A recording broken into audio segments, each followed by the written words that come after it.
திருவாரூர் மாவட்டம் மன்னார்குடி சுற்றுவட்டார பகுதிகளில் மழையால் குறுவை சாகுபடி பயிர்கள் சேதமடைந்துள்ளன. கூடுதல் விவரங்களோடு இணைகிறார் செய்தியாளர் சசிகுமார். சசிகுமார், வணக்கம். அந்த பகுதியினுடைய விவசாயிகளுடைய கோரிக்கை என்னவா இருக்கு? விவரங்கள் சொல்லுங்க.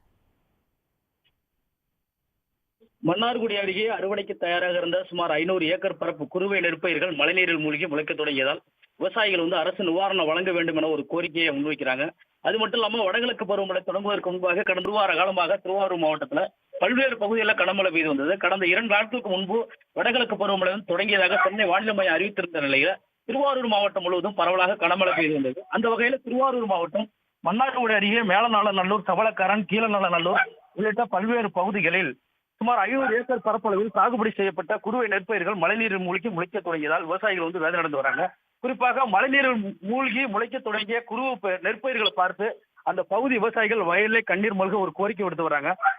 இந்த பயிர்களை பாதுகாக்கிறதுக்கு 30,000 ஏக்கர் ஒன்றுக்கு 30,000 ரூபாய் செலவு பண்ணி நாங்க அந்த பயிர்களை பாதுகாத்து வந்தோம். தற்போது பெய்து வந்த அந்த மழை பெரிய அளவுக்கு பாதிப்பு ஏற்படுத்தி குறுவை நெற்பயிர்கள் முழுவதும் மிகப்பெரிய அளவுக்கு சேதமடைந்திருக்கு. இதனால அந்த பகுதி விவசாயிகள் வயலிலே அந்த பயிர்களை பார்த்து கதறி அழுத சம்பவம் இந்த விவசாயிகள் மத்தியில் மிகப்பெரிய ஒரு சோகத்தை ஏற்படுத்தி வருகிறது. தமிழக அரசு உரிய நிவாரணம் வழங்க வேண்டும் என்ற ஒரு கோரிக்கையை முன்வைக்கிறாங்க. வேளாண் துறை அதிகாரிகள் உடனடியாக அந்த பாதிக்கப்பட்ட நெற்பயிர்களை முழுமையாக கணக்கெடுக்க வேண்டும் அப்படிங்கிற ஒரு கோரிக்கையை முன்வைக்கிறாங்க. விவரங்களுக்கு நன்றி சசிகுமார். உடனுக்குடன் செய்திகளை தெரிந்து கொள்ள சன் நியூஸ் பெல் ஐகானை கிளிக் பண்ணுங்க.